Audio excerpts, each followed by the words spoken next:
un año nuevo, un 2024 con muchas proyecciones, con muchas bendiciones, especialmente para su familia. Aquí en Lazos Familiares siempre nos preocupamos por usted, por su familia y por todos aquellos que nos siguen siempre en este podcast. Nos alegra mucho empezar este primer programa del año con una pareja súper especial para nosotros, una pareja de mucha bendición en nuestro ministerio y que básicamente nosotros los consideramos nuestros padres espirituales, nuestros mentores, nuestros guías. Y me refiero a la pareja de los pastores, los doctores, el doctor Kitim Silva Bermúdez y su amada esposa, la doctora Rosa Silva. Hoy están con nosotros en este programa de Lazos Familiares. Queremos tener una conversación muy especial para conocerlos un poco más a fondo, para poder aprender de ellos, de su experiencia pastoral, su experiencia matrimonial, que creo que va a bendecir mucho su familia. Así que nos da mucho gusto que estén con nosotros. Voy a pedirles aquí que nos saluden. Igual está el pastor Abraham, que es anfitrión también de este programa. Y bueno, vamos a saludar a la audiencia. Bishop, Pastora Rosa, una gran bendición verles acá, tenerlos en nuestro programa. En nuestra iglesia ustedes son nuestros apóstoles, nuestros obispos, son nuestros pastores, pero en este programa de Lazos Familiares no podíamos dejarlos de tener y conversar con ustedes. Así que un saludo a la audiencia.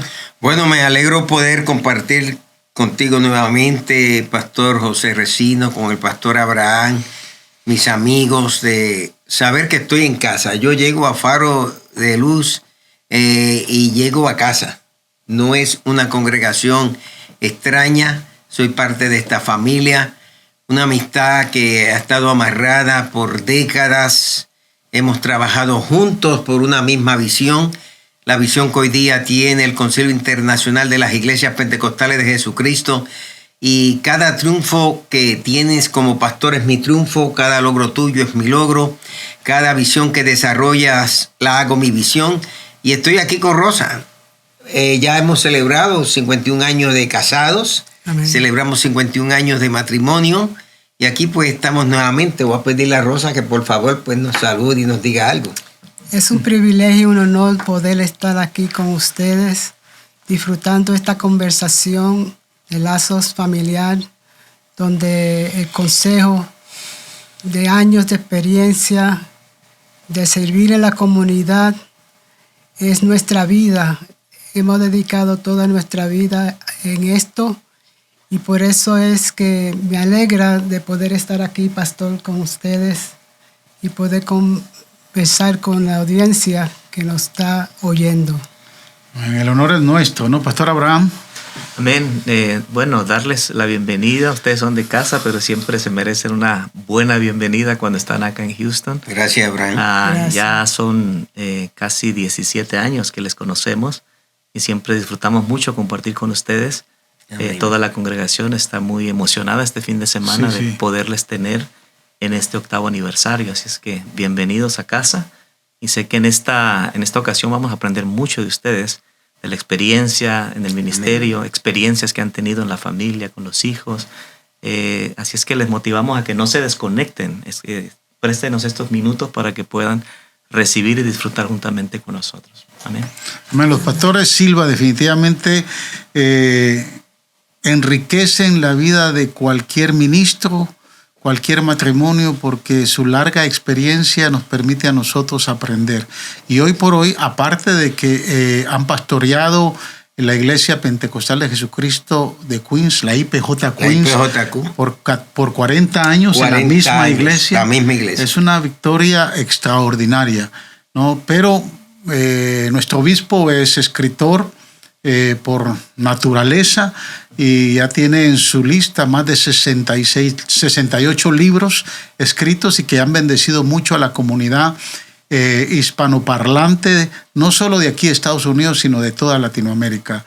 Y es considerado uno de los mejores, y yo diría tal vez el mejor homilético de Latinoamérica.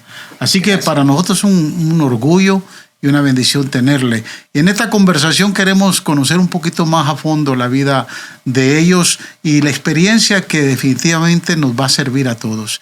Pastor, y el doctor Kitim Silva empieza su vida con el Señor cuando se desarrolla en el famoso centro de Teen Challenge. Teen Challenge. ¿Verdad? Que es el legado que dejó el doctor David Wilkerson. A los de Teen Challenge se le conoce en Panamá como los tinchaleros y en Estados Unidos se le llama los Teen Challengers. Teen Challengers porque originalmente se sacó un disco y ese disco decía los Teen Challengers y de ahí que quedó que entre los que son de Estados Unidos le llaman Teen Challengers, pero en Latinoamérica se le conoce como los tinchaleros, es decir, somos hijos del ministerio de Teen Challenge, programa que había levantado el reverendo David Wilkerson allá para el año 1958. Comenzó la visión con Nicky Cruz y soy graduado del ministerio. Hace 53 años me gradué del ministerio de Teen Challenge. Soy legado de David Wilkerson. Wow. En esos años usted estaba en Puerto Rico. Yo estaba en Puerto Rico cuando cumplí los 20 años, llevaba 2 meses de haberme convertido, me convertí a los 19 años de edad. Inmediatamente cumplí en el año 1970, el 14 de junio, cumplí mis 20 años y luego el 30 de agosto de 1970 viajé hacia los Estados Unidos para continuar en las próximas fases del ministerio de Teen Challenge. Antes, en Teen Challenge, si tú ibas a viajar hacia la finca, que era la segunda fase, tú tenías que tener el bautismo con el Espíritu Santo. Y gracias a Dios recibí el bautismo con el Espíritu Santo. Tenía que ser bautizado en agua y tener el bautismo con el Espíritu Santo. Gracias a Dios que recibí el bautismo con el Espíritu Santo, aunque yo al principio lo rechazaba porque pensaba que las lenguas que yo hablaba eran lenguas que me había memorizado y me sonaba muy similar a las de un amigo mío que hablaba lenguas parecidas. Pero logré aceptar que había sido bautizado. Una vez que me bautizaron en las aguas, entonces fui candidato para llegar hacia Brooklyn, New York, y de ahí pues inmediatamente atravesé el Holland Tunnel y llegué al Teen Challenge Training Center, conocido como la Montaña de Dios, y terminé allí mis 7 meses, y luego me tocó hacer un año más en lo que era el Teen Challenge Training Center en el 429 de Clinton Avenue, frente al 444, donde comenzó toda la historia de Teen Challenge. Comenzó en el 416, luego en el 444. Allí Rosa y yo nos casamos el 18 de noviembre de 1972. Si vas ahora, ese edificio no existe, pero todavía yo de vez en cuando me detengo delante de esas nuevas construcciones y decir, aquí estuve, aquí estuvo el Teen Challenge, aquí venía David Wilkerson, aquí estaba Dan Wilkerson, y aquí nos casamos en una capilla no existente hoy día. La pastora Rosa en ese entonces era de las Asambleas de Dios, ¿correcto? Correcto. Sí, El pastor era Juan de Custodio y su esposa Miriam. Dicho sea de paso, esta mañana estaba hablando con ella porque le había hecho una llamada. Me gusta hablar con ella. Y ella tiene 91 años de edad. Wow. Todavía le da seguimiento pastoral a Rosa. Increíble que Juan de Custodio, primo del famoso predicador Ernesto Custodio, pero Miriam Custodio, la hija de un famoso predicador en la ciudad de Nueva York y conectada con el reverendo Ariel Torres y el grupo Elín, todavía su pastora le da seguimiento a ella. Todavía la pastora la llama de tiempo en tiempo y le dice, Rosita, ¿cómo tú estás? Y Rosa todavía la saluda diciendo, Miriam, mi pastora. Sí, en aquellos años yo quería estudiar en el Instituto Bíblico porque mami me decía, tú has nacido para poder hacer la voluntad de Dios en tu vida. Yo quería entrar en el instituto porque soy nacida y criada en este país, pero no dominaba el español. En ese momento, pues, mi pastor me dijo, si tú cumples con los requisitos de la iglesia, siendo miembro, dando tus diezmos, dándole clase a los niños, yo puedo firmarte la aplicación para que tú estudies en el Instituto Bíblico. Interesante. Porque en esos años necesitaba tener la firma y el ok del pastor. Y el requisito era diezmar también. Exactamente. Yes. Si eres buen diezmadora, eres buen cristiano y puede ser usado por Dios si así Dios lo permite. Y ahí en el instituto se conocen ustedes. Nos conocimos en el Nos instituto. conocimos. Yo ingreso al instituto porque yo creé el instituto interno. En Teen Challenge, cuando tú terminabas tus estudios, te calificaban. Por alguna razón no vieron en mí el potencial para ser un ministro. Wow. Muchos de mis amigos, Carmelo Villegas, Juan Jiménez,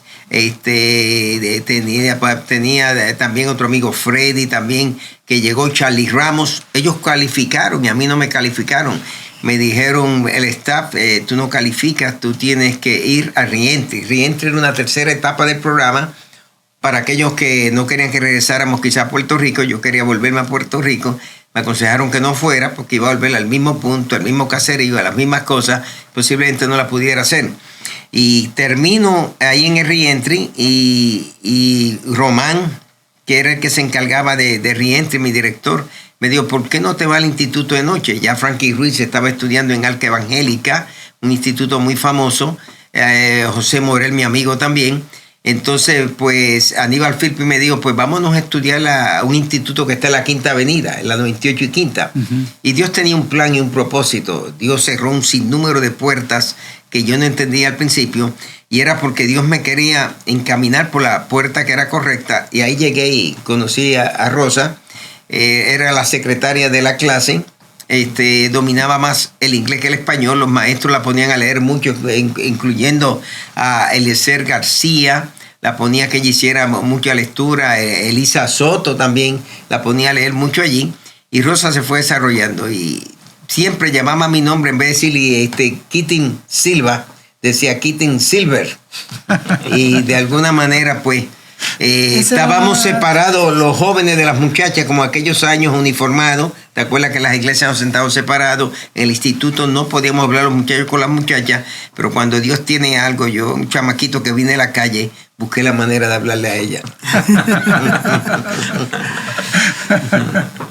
Yo tomaba tanto tiempo para arreglarme y mi mamá me decía, ¿qué tú haces?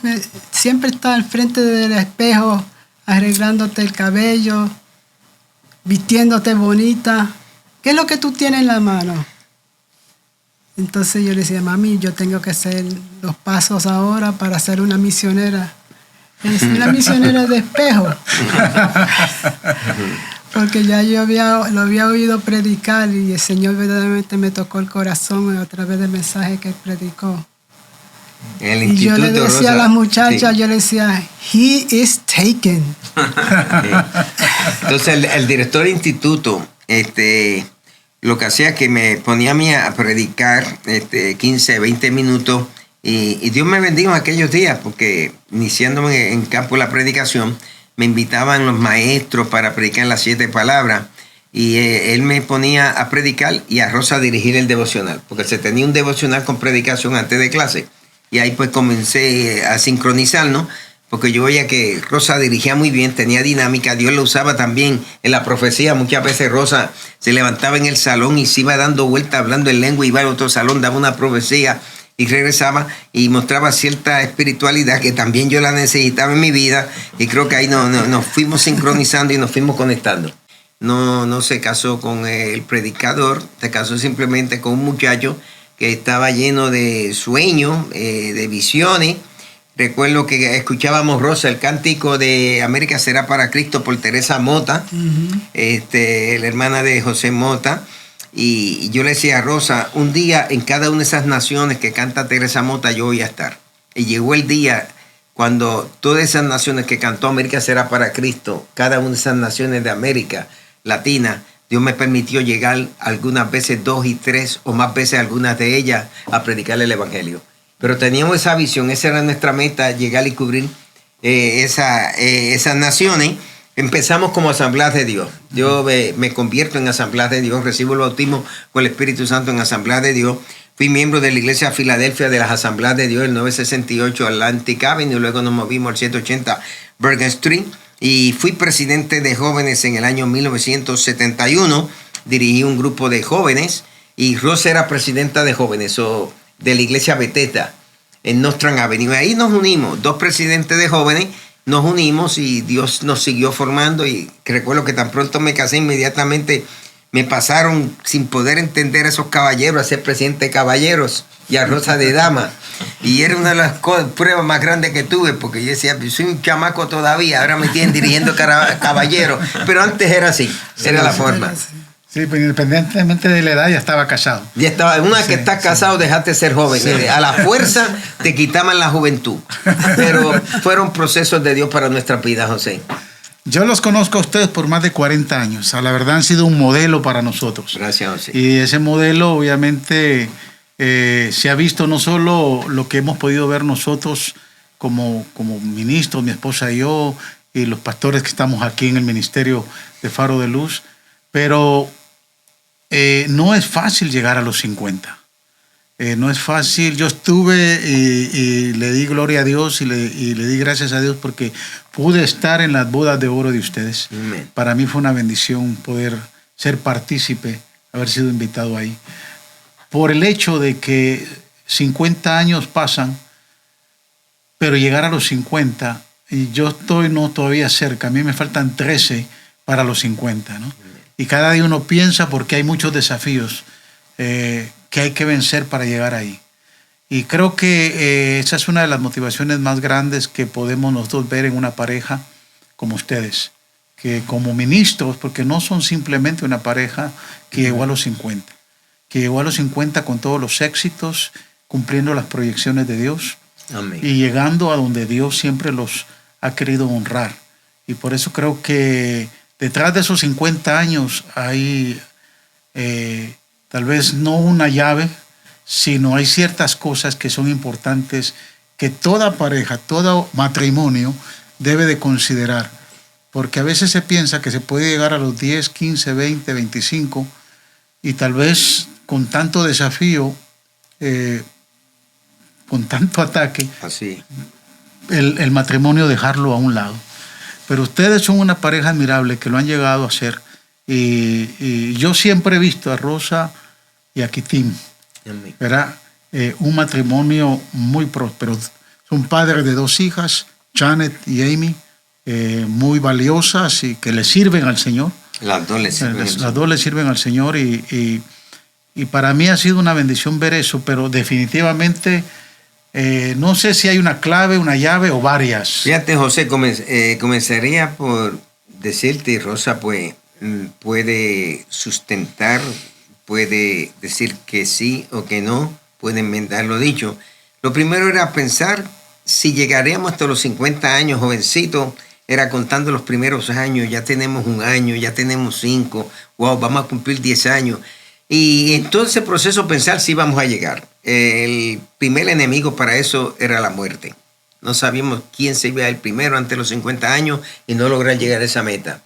Lo segundo era que durante esos 50 años teníamos que continuar aprendiendo el uno del otro, aprender a soportarnos, a entendernos. Ella acostumbrarse que a mí me gusta escribir y que tiro libros por donde quiera y que a veces en aquellos años no había la facilidad. Yo ponía todas las versiones de la Biblia alrededor de la mesa del comedor y nadie podía comer en la mesa porque ahí iba yo mirando una versión de la otra para recordar que decía esta, para ir escribiendo. Y las cosas que iban surgiendo. Recuerdo cuando trabajé en el hotel el Commodore Hotel, cierran el Hotel Commodore y la Unión me habla para ir al Hotel de las Naciones Unidas. Y yo vi la oportunidad de irme al completo ministerio inmediatamente de evangelista. Estaba haciendo pininos, me creía que era evangelista y me pasaba buscando los fines de semana, dando campañas por aquí, por allá. Me uní con Willy, ¿te acuerdas con Willy que nos unimos? Amén. Y Rosa me dijo, no, tú tienes que trabajar. Me mató el sueño de dedicarme completo al ministerio. Luego me voy a trabajar, termino de trabajar 10 años en la industria hotelera.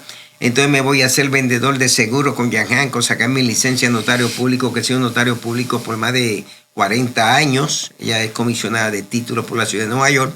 Y recuerdo que saqué mi licencia de seguros de vida, de salud, seguros de vida, de vida. Me metí en ese mundo del seguro, endowment plan, 20 Payment Life, el 65, el 85, y estuve ahí trabajando 5 años. Luego me fui, ahí vi la oportunidad después de que me quería de nuevo lanzar totalmente a completo ministerio. Rosa me dijo, tú tienes que trabajar porque yo no voy a trabajar sola. Entonces volví y me mató el deseo de dedicarme completamente a eso al ministerio. Luego me fui 21 años al departamento de servicios correccionales y toda la vida pues Rosa me hizo trabajar. Yo fui uno de esos ministros que Rosa me hizo trabajar y tengo que dar gracias que hoy día puedo recibir mi seguro social y que pudimos lograr muchos sueños, aunque mi deseo al principio era el ministerio. Yo no quería trabajo secular, yo quería dedicarme al ministerio. Pero esta señora me hizo trabajar y creo que nos ayudó. Lo otro también es, Rosa, que hemos aprendido como matrimonio a entendernos, a comprendernos, a ayudarnos, a ser buenos amigos. Ella ha respetado mi espacio de tiempo, yo he respetado su espacio también.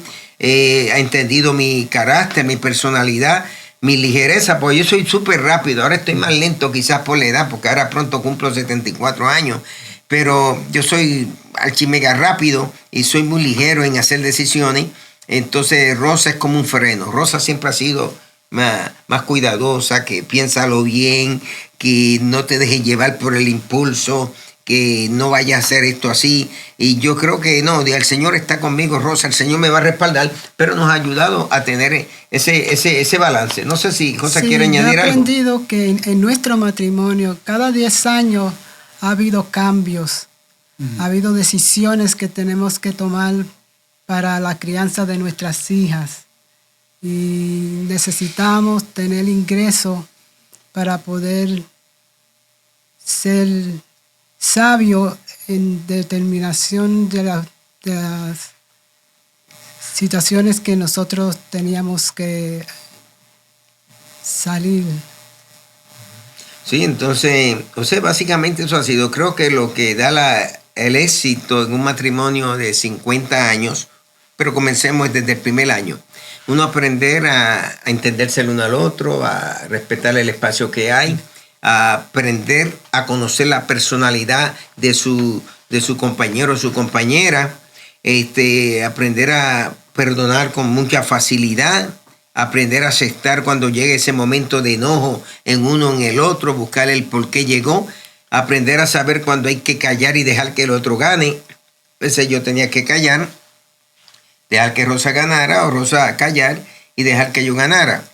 Y eso pues nos ha ayudado en todos estos años. Hemos estado enfocados en lo mismo, hemos amado el mismo ministerio, nos hemos decidido para hacer lo que nos ha tocado hacer y ha sido el éxito. Gloria a Dios. Una de las cosas que a mí me impresionó mucho cuando los conocí y sobre todo en su caso, escucharlo predicar, usted hace chiste y hace broma de los malos entendidos que han tenido. Sí. Eso habla de un corazón sano, un corazón que es consciente de que hay debilidades de ambas partes, pero no pasa nada. O sea, siguen siendo las mismas personas, Correcto. se siguen amando. Y me di cuenta de que tanto la iglesia como los pastores, cuando lo escuchan a usted hablar de situaciones difíciles, como que disfruta, ¿no? Porque usted hace chiste de eso. No habla con amargura, sino con alegría, saber que a pesar de sus diferencias, ustedes se han mantenido unidos. Cierto. Y creo que eso, pues yo lo percibí desde la primera vez que estuve con ustedes en la iglesia, que la congregación disfruta mucho, ¿no? Es la naturalidad, el reconocer nuestras flaquezas, debilidades, el saber que en medio de todo el Señor ha estado con nosotros y ser transparentes. Yes. Una de las cosas que quería preguntarles también, pastor, con todos los logros que el Señor les ha permitido alcanzar, como escritores, como pastores, en el matrimonio, ¿cómo han manejado ese eterno problema que se ve en los pastores, ¿no? De pronto estar en la cima y sentirse que no hemos hecho lo suficiente. Sentirse uno tal vez que no ha alcanzado todo lo que uno ha deseado. ¿Cómo se ha hecho para imponerse ante ese sentimiento? Primero que todo ha llegado por naturalidad. Vengo de un contexto de una familia grande de 8 hermanos, compartiendo 3 hermanos en la misma cama, 2 en la misma cama, enfrentando la pobreza, la necesidad, y que nunca me he creído ser más de lo que otros piensan que soy. Hay personas que a veces me han puesto unos pedestales, pero yo siempre me veo que soy la misma persona. Los logros, los triunfos con quien me he reunido, delante de quien he estado delante por lo menos de 2 presidentes en reuniones con todos los alcaldes desde que soy joven en la ciudad de Nueva York, pero eso no me lleva a mí a pensar más allá de quién soy. Las posiciones no me han controlado. Las posiciones son medios que Dios me ha dado para servir a los demás. Y no importa, yo puedo llegar a un lugar y está José y puedo estar delante de 1,000, 2,000 personas, 3,000 como he estado, o quizás más en Asamblea de Dios. Y puede estar José y yo voy a tomarme mi tiempo para ir donde está José. Y si voy a Abraham, tomo mi tiempo para saludar a mi gente. No voy a olvidar a mi gente por un momento de fama. También he aprendido que he ido a lugares donde me cargan todo. Desde que me recogen el aeropuerto, me cargan la maleta, me cargan esto cuando estoy ministrando. Pero también me recuerdo en una ocasión me encontré en el aeropuerto, estaba ministrando Dante Gebel a los ministros jóvenes en la concentración, yo con la pastoral allá en Monterrey, México. Y cuando llegué al aeropuerto, lógicamente Dante Gebel le daba más seguridad que a mí. Los jóvenes se movían más, su orquesta de escuderos con él que el grupo que yo tenía. Pero cuando llegamos al aeropuerto lo vi arrastrando la maleta Dante Gebel y yo también estaba arrastrando la misma. Eso me recordó que la fama termina cuando te dejan en el aeropuerto. Una vez que te llega al aeropuerto, ahí la fama se fue y vuelve a lo mismo normal. Por eso no debe pensar uno más allá de lo que es. Escribes un libro, pues no te hace a ti mayor que ninguna otra persona. Dios te pone en una plataforma especial, nunca te puedes olvidar. Puedes ver a un pastor que hoy día tiene una iglesia chica, mañana la tiene la iglesia más grande que la tuya. Yo recuerdo en un tiempo que básicamente la iglesia más grande que teníamos allí llegó a ser la nuestra. Pero después comenzaron hijos en el ministerio a tener la iglesia más grande que la nuestra. En vez de sentirme mal, por el contrario, me sentía mejor en ver que ellos lograron más. Y creo que el asunto del padre, cuando el padre ve que el hijo creció más, hoy día yo miro a mi nieto y es más grande en estatura que yo. Yo aprendí inglés entendía siempre el inglés desde jovencito, porque en Puerto Rico tú estudias el inglés para leerlo y escribirlo. Puertorriqueño te lo sabe leer y escribir, pero no hablarlo. Pero notaba que yo cuando llego no comunicaba mucho en inglés, siempre hablo con acento. Pero una de las... Aquí hice todos mis estudios en inglés, hice mi universidad completa en inglés, mi maestría, todas mis licencias las saqué siempre en inglés, pero lógicamente el acento que quedaba.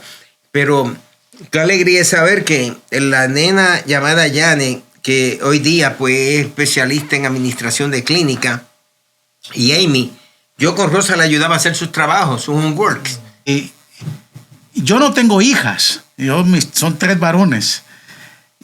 Y ustedes le dejaron las cosas a Amy, creo que después la vieron, pero a mí me entró esa curiosidad y yo le hice la pregunta. Y le dije, obispo, ¿cómo usted se siente dejando a su hija con muchachas que uno puede pensar que la van a pervertir? Y usted me dio una respuesta muy sabia, que yo la uso esa respuesta para aconsejar. Usted me dijo esto, él me dijo, los hijos uno los cría para la vida. Y cuando llegan a la edad, uno tiene que confiar de lo que aprendieron. Así es. Porque este es el momento en que ella tiene que demostrar que lo que aprendió fue suficiente para no perderse. Y a mí eso me impresionó, porque a veces tenemos temores, pero tal vez porque no hemos hecho un buen papel de padres. Tal vez no hemos dado el ejemplo, tal vez no hemos formado, la formación no fue la mejor. Y cuando los hijos se van a separar de uno, están esos temores de que se van a perder. Pero yo lo vi con una seguridad de padre, ¿verdad? Y ambos me mostraron ese sentir. Y bueno, yo conozco a sus hijas. Que confiábamos en ella. Correcto. Porque Janet quiso estudiar en la universidad, lo quiso hacer en la ciudad de Nueva York. Hay excelentes universidades. Amy era la más caprichosa, que quiso estudiar por separado, a distancia, en la Universidad de Albany. Y cuando nos tocó hacer la decisión, pues teníamos que darle esa oportunidad y saber que ella iba a demostrar si lo que aprendió con nosotros fue correcto o fue incorrecto. Y gracias a Dios, pues ella fue y estudió, nos honró siempre.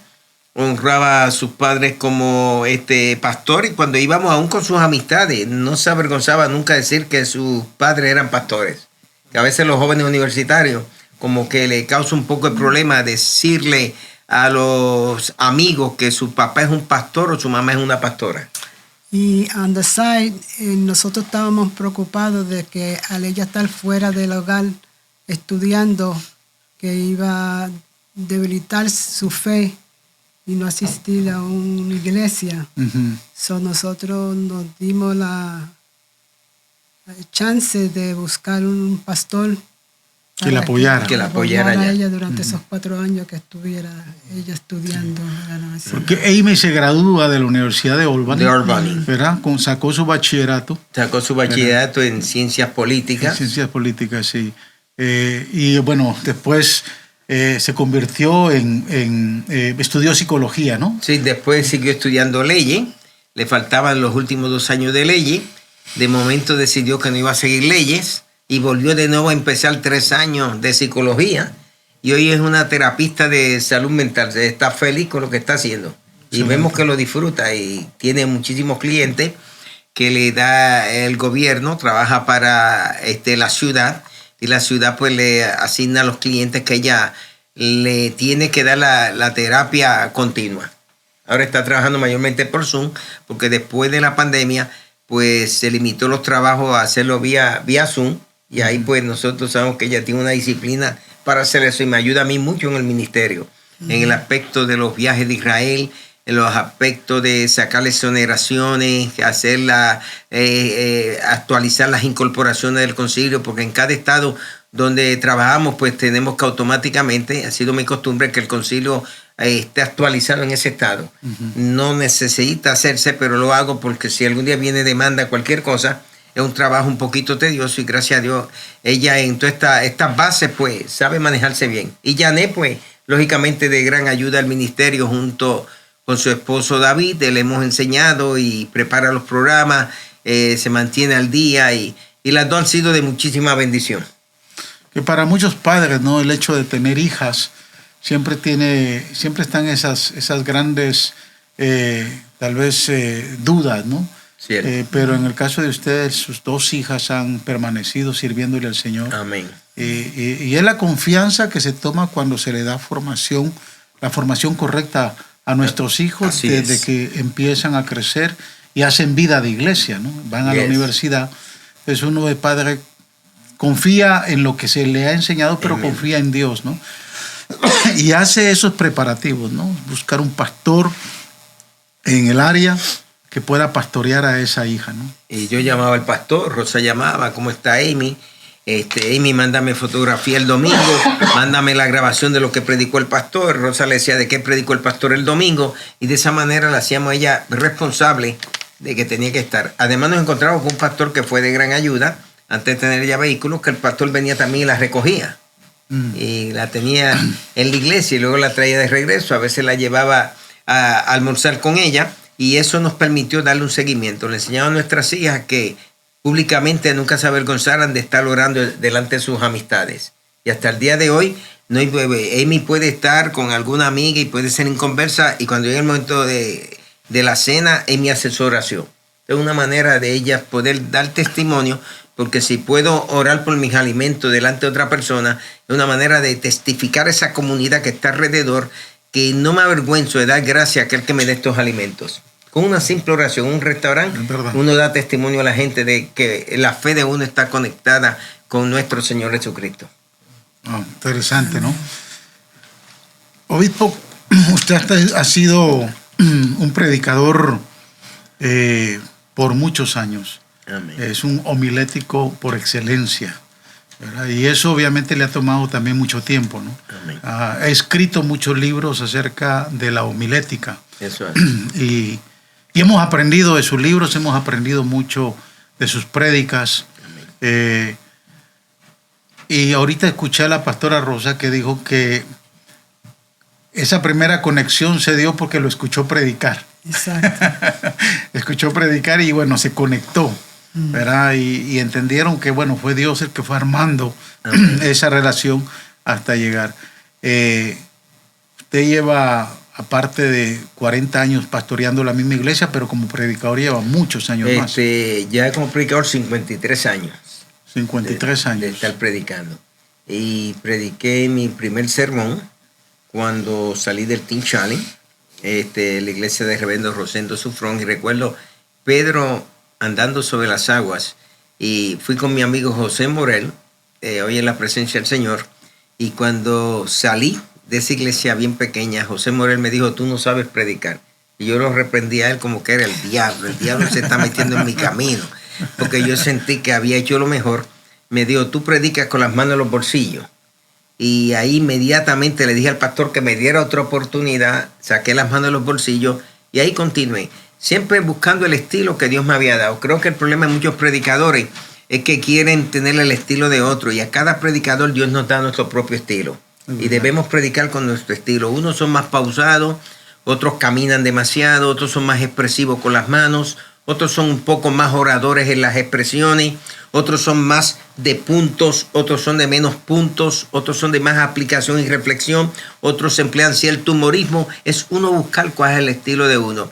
Y a lo largo de los años, pues, he sido ese predicador que trato de ser yo cuando estoy en el púlpito y depender totalmente del Señor. Me preparo como si toda la prédica dependiera de mí, pero en el púlpito enfrento a un auditorio como si todo dependiera del Señor. En Latinoamérica me han clasificado, según las editoriales, como el predicador hispano de la serie más extensa. Y la evidencia de dónde está en los libros que se han publicado. Los libros predicando sobre grandes personajes de la Biblia, que fueron 8 tomos. Los libros Bosquejos para predicadores fueron 5 tomos. Predicando sobre fueron 5 tomos más. Y así es que esa serie de sermones extensos han surgido. Por ejemplo, de Pablo estuve predicando casi 2 años y medio desde el púlpito nuestro. Nosotros los hemos oído de parte de otros pastores cuando viajamos, que nos dicen, cuando ellos comenzaron, necesitaban material para poder predicar, y cuando veían sus libros, los tomaban. Ellos lo han testificado aquí. Yo me he hecho pastor, me he hecho maestro, me he hecho predicador por los libros que tú has publicado, que ha sido de bendición a mi vida. Y ellos comenzaron su ministerio con los libros que Quitín había predicado. Y José, años. Si yo pudiera decir que si alguien me influenció en el mundo de la predicación fue mi pastor primero. Rosendo Sufrón siempre predicaba con notas. Rosa, ¿te acuerdas? Tenía una libretita, iba pasando las páginas. Te llevaba el dedo a la lengua y pasaba página y página, y ya decíamos nosotros, ya va por la 4ª página, le quedan como 3 páginas más. Pero nos acostumbró a ver a mi pastor con nota. Mi segundo pastor predicaba sin nota, que era el reverendo Juan Ramón Ortiz. Entro a un concilio por circunstancias, porque mi pastor de Asamblea de Dios renuncia a la iglesia. Habíamos cambiado el 3er año instituto para estudiar con William Torres, que era un experto en escatología. Yo tenía la fiebre de profecía en esos años, y me dijeron no, que es un tremendo maestro en Apocalipsis y Daniel, y nos cambiamos de instituto. Llegamos a Sumner Avenue, ahí hicimos el 3er año, pero entonces me encuentro un problema que ya en el 74 yo había sido ordenado, porque Dan Wickerson fue padrino mío, gracias a Frankie Ruiz, que fue ordenado también por Jim Cymbala. El famoso predicador Jim Cymbala con W. Rasmussen impusieron las manos sobre nosotros y nos ungieron con aceite y nos ordenaron completo ministerio, y son nuestros certificados originales cuando él estaba en Atlantic Avenue, de una iglesita pequeñita. El piano cogía casi una 1/5 parte del templo. La esposa estaba levantando un coro que lo movía la iglesia bautista. Siempre tenían a Nicky Cruz a la iglesia bautista de Flatbush.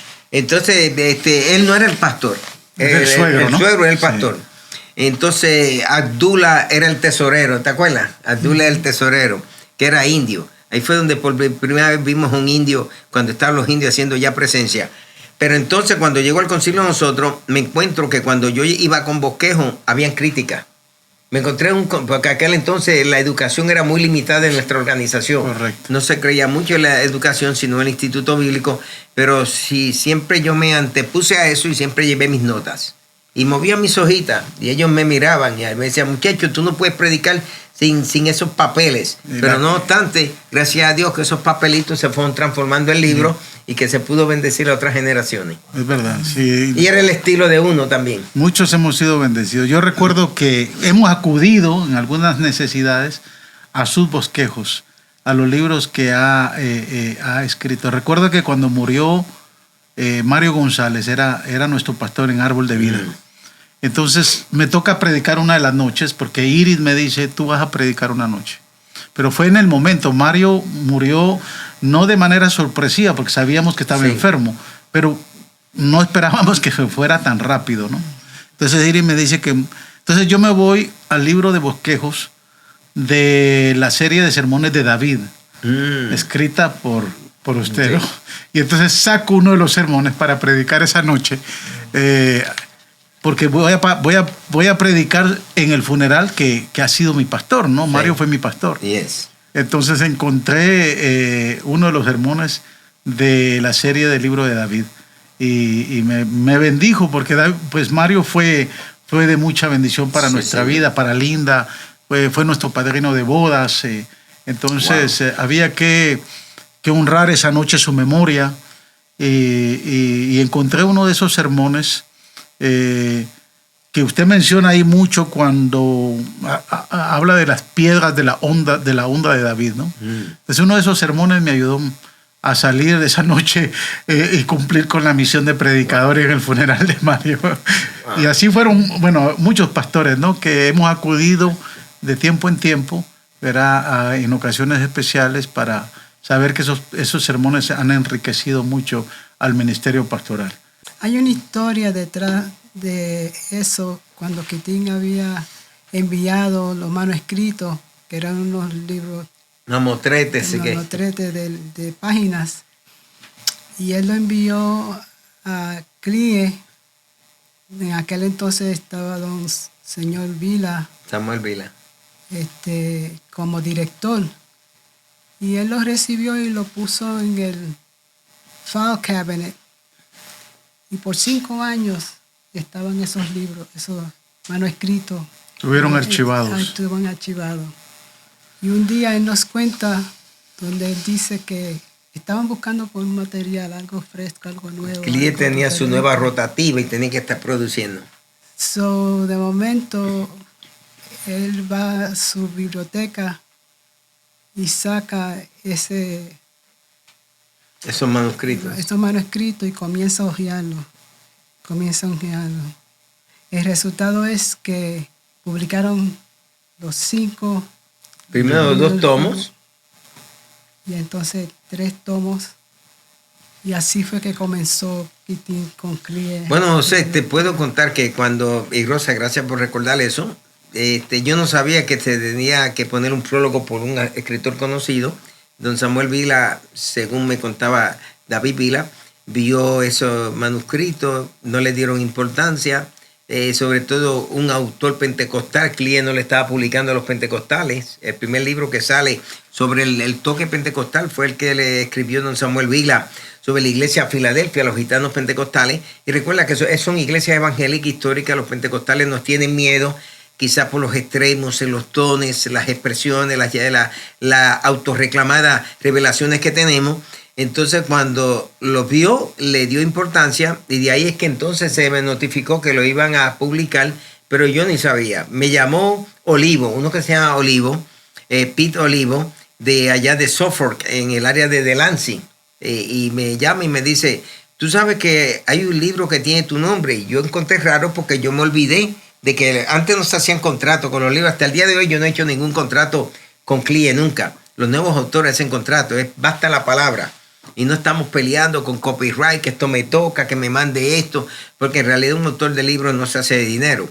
Y recuerdo que cuando llegué, le dije, ¿cuántos libros tiene? Y creo que él me dijo, tengo de bosquejo para predicadores, tengo aquí 6 libros y de 6. Y cogí y le compré todos los libros yo. Me fui en el carro, me senté un rato y miraba el libro, la portada, contraportada y el lomo. Entonces que cuando un autor, tú eres autor también, empieza publicando, primero mira su libro, es como un bebé que nació. Después de años ya tú recibes el libro y lo recibes de manera normal. Pero ese primer libro, tú andas con él donde quiera y lo pone adrede, entra a los restaurantes y lo pone adrede, para que venga alguien y te diga, ¿y usted es el autor de ese libro? No, interesante. Son muchas las facetas que pudiéramos en este programa poder seguir escarbando por la vasta experiencia y la trayectoria de los pastores Silva. Pero yo le escuché recientemente en un viaje que tuvimos a la ciudad de Nueva York y que usted personalmente nos dio un tour por la ciudad, muy diferente al tour que uno le puede dar a la gente que va porque busca los íconos de la ciudad, pero usted nos dio un viaje histórico. Usted, yo creo que entre los hispanos usted puede conocer la ciudad desde otro contexto que cualquiera no lo ha conocido, ¿no?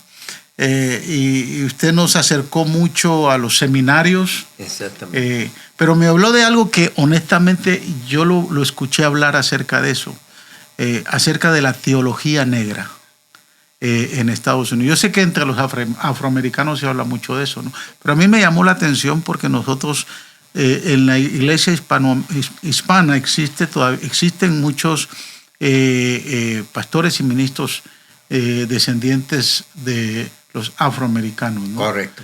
Pero cuando se habla de la teología negra aquí en Estados Unidos, ¿bajo qué contexto? Porque nosotros tenemos aquí en la ciudad una gran cantidad de personas que han llegado y que son parte de esa cultura, ¿no? Durante la época de la esclavitud, tú sabes que el blanco creía y se le enseñaba a sus hijos que el negro esclavo era un mono que hablaba. It was a talking monkey, que no tenía alma humana, sino que tenía alma animal. Pero cuando se convertía el negro, pues ya se transformaba en un negro con un alma humana. Por lo tanto, lo humanizaban mediante la conversión. Entonces, también se decía que un negro en la iglesia, un negro convertido, era un negro que trabajaba más. Era un negro que pensaba menos en escaparse. Era un negro donde se le podía predicar que la esclavitud era aprobada en el Antiguo Testamento y la esclavitud era corroborada en el Nuevo Testamento, y que Pablo mismo le decía a los esclavos, sujétense a los amos, que es la verdad. Pablo le dijo a Onésimo que regresara donde Filemón, que se sujetara a él, y se lo devolvió como esclavo. Estas palabras, es tu propiedad y trátalo allí, pero ahora aquel inútil se vuelve útil.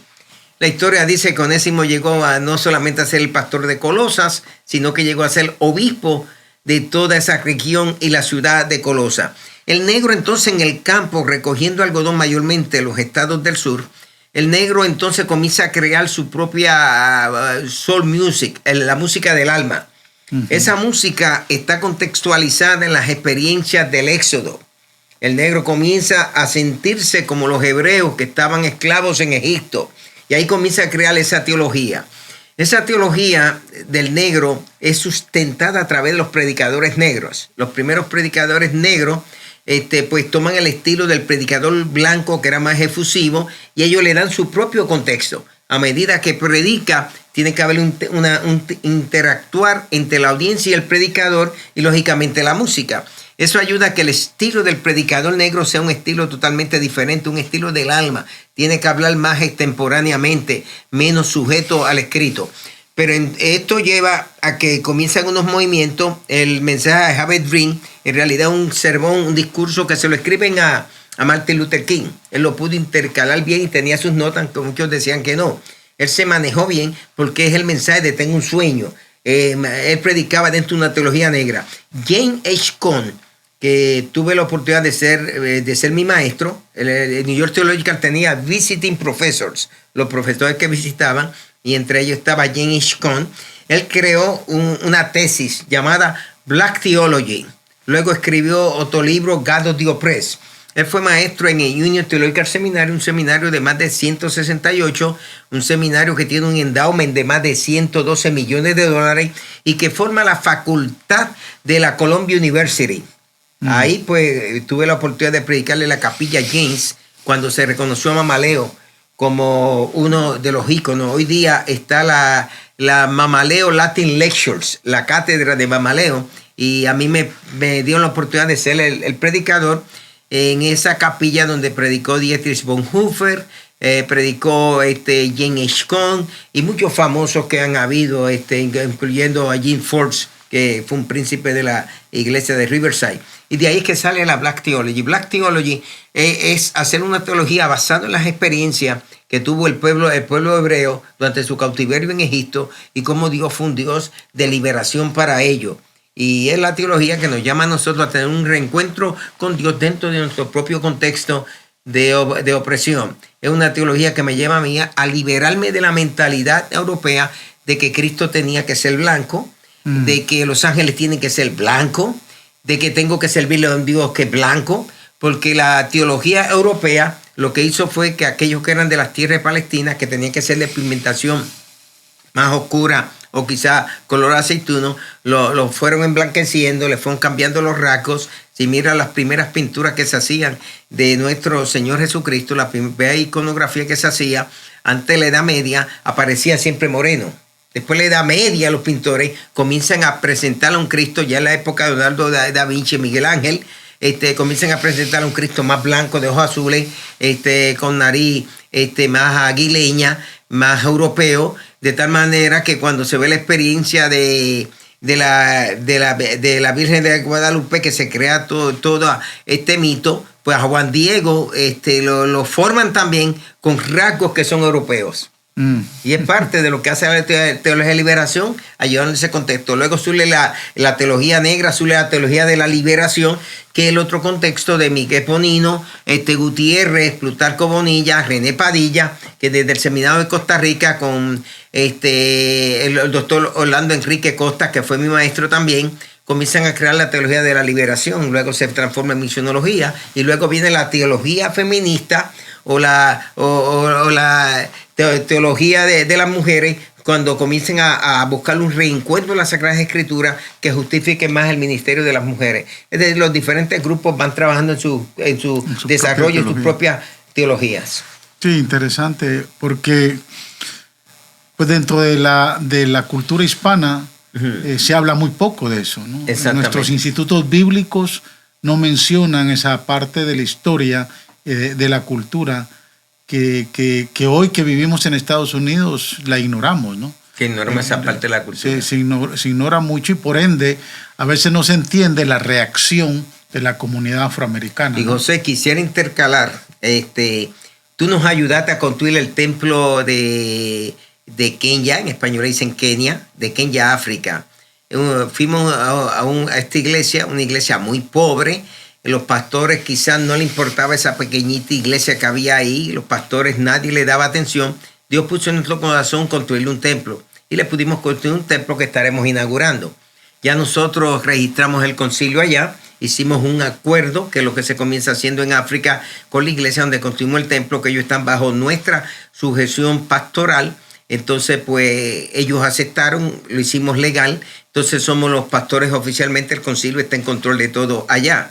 Ahora también pues hemos comprado un terreno que anexamos, pero también el terreno separamos para tener un control directo a nombre del concilio.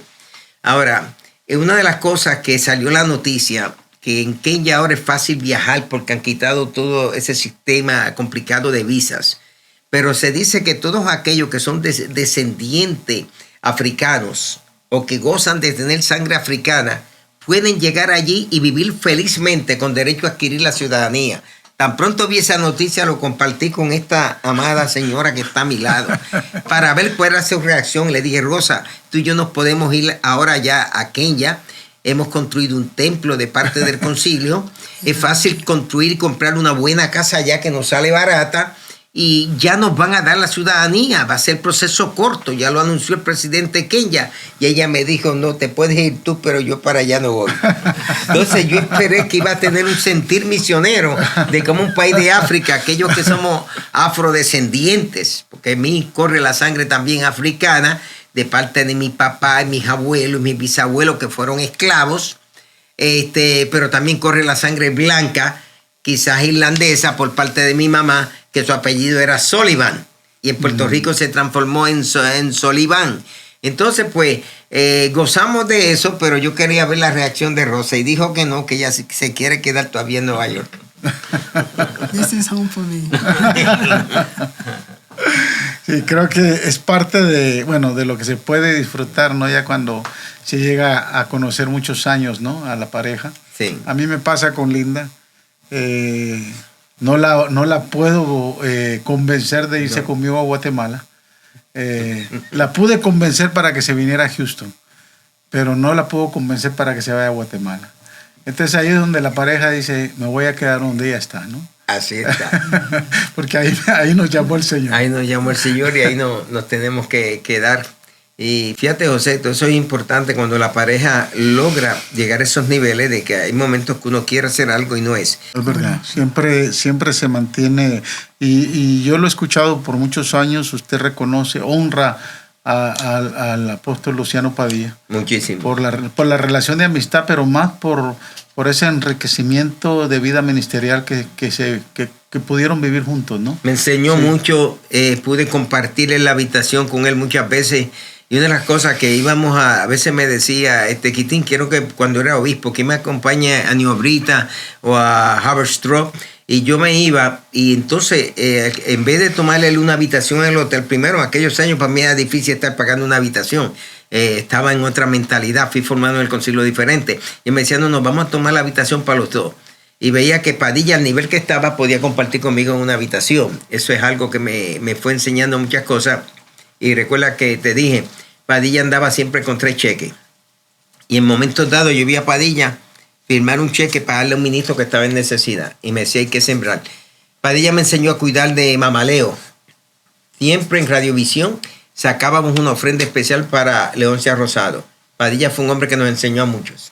Sí, tenía un corazón muy generoso, definitivamente. Y el tiempo se nos va, pero hemos disfrutado esta conversación con los pastores Silva, nuestro obispo, su esposa, que los honramos, los apreciamos mucho y hemos aprendido de ustedes. Creo que cada vez que conversamos de cualquier tema, independientemente de que de momento puedan surgir algunas diferencias, yo disfruto mucho y aprendo de ustedes. Hemos aprendido a través de los años y respetamos, ¿verdad?, ese ministerio y lo honraremos siempre, ¿no? Yo les agradecemos por hacer presencia, especialmente también en estos días que estamos celebrando nuestro 18º aniversario aquí en la ciudad de Houston, de vida ministerial, y que Dios nos ha permitido hoy estar en 2 localidades, aquí en el 4900 de la Greenhouse. Estaremos empezando nuestro aniversario el día de hoy por la noche, y pues Dios también nos ha permitido allá trabajar juntamente muy de cerca con el pastor Abraham en el 14314 de la Walters Road. Allá está el otro campus de Faro de Luz. Creo que hemos aprendido a identificarnos en la ciudad. Yo agradezco mucho al pastor Abraham porque ha sido un ministro que ha estado trabajando fuertemente a la par de nosotros, y todo lo que se ha construido ha sido también producto de su trabajo. Yo quiero agradecerte algo especial. Después de la pandemia hicimos nuestra primera asamblea. En mí había una preocupación, se lo di a Rosa, muy profunda. Dije, Rosa, si nos pasa algo, yo creo que el concilio pudiera desaparecer, porque noté que durante la pandemia hubo un abandono de parte de la pastoral, por causa de la pandemia, lógicamente, los efectos. Pero no me olvido que tú pasaste al frente, ministro de obispo. Yo siempre voy a estar con usted, y usted como un padre para mí. Porque llega el momento que uno sabe que uno va a dejar esta tierra y que nos vamos a mudar al cielo, y para eso nos hemos preparado. Y sabemos que la muerte va a llegar y es nada, porque al ver tantos amigos de uno que mueren y tantos seres queridos, uno sabe que es nada, la muerte es nada. Mientras existo, la muerte no existe para mí. Mientras deje existir aquí, cuando deje existir aquí en la tierra, ya la muerte no existirá para mí. Pero el ver de que nosotros como líderes, como yo especialmente, que llegué a encarnar el concilio, para mí el concilio en la iglesia lo hemos tomado tan a pecho nosotros, que para nosotros el concilio es el concilio. Y escuchar esas palabras tuyas fue de una gran bendición, porque eso nos dejaba ver a Rosa y a mí de que esta organización, aunque no estemos, va a continuar, porque no es mi organización ni es la de Rosa, es una organización, es un legado que alguien nos puso en las manos y que nos tocó a nosotros llevarlo hacia adelante. También reconocer tanto en ti como en Abraham que Dios te ha bendecido de una manera muy especial. Tú has crecido lo que no hemos crecido nosotros. Has tenido lo que no hemos tenido nosotros. Has alcanzado lo que no hemos alcanzado nosotros. Porque son diferentes niveles como servimos en el cuerpo de Cristo. Pero nunca te olvidas de tus raíces. Nunca te olvidas de que fuiste joven y nos viste mayores a nosotros. Nunca te olvidas de que fuiste bendecido con nuestro ministerio, pero todavía nos recuerda como si eras el mismo que estaba bajo nuestro ministerio y sigue nuestro ministerio. Y eso públicamente te lo quiero agradecer. Nuestra organización depende en su futuro de personas como tú, como Abraham, que sigan hacia adelante. Nada les va a impedir desarrollar todas las visiones que el Todopoderoso les quiera dar, y estamos para ayudarle en todo, y estamos para bendecirle en todo, y estamos para decir que oramos por su ministerio y que celebramos todo. Y animamos a todos aquellos que puedan ver este podcast a que honren estos ministerios. El ministerio que tiene cultura de honra debe ser siempre honrado, porque son hombres de Dios que Dios ha levantado con una misión particular para hacer lo que otros no pueden hacer, pero Dios te va a usar a ti para hacer lo que tú puedes hacer. Gracias, obispo. Igualmente, obispo Rosa, nos sentimos muy bendecidos y privilegiados de tenerlos en medio nuestro. Gracias. Pastor Abraham, palabras finales. Sí, agradecerles por dejarnos palparlos, tocarlos y aprender de cerca. Gracias, Abraham. La experiencia que ustedes han alcanzado nos bendice mucho, y sabemos que aun si el Señor tardara mucho en venir, hay mucho trabajo para hacer en la obra del Señor. Amén. Amén. Deseamos que este podcast alcance a muchas personas, que por muchas generaciones se escuche, ¿no?, la experiencia que usted ha compartido acá. Amén. Y que las familias también puedan verse bendecidas. Abraham, me saluda a tu esposa Lupita, sí, cuando la veas. Dile que le envío saludos. Y a Linda me la saludas también. Amén. Que yo le envío saludos también. Amén. Muchas gracias. Amén. Amén.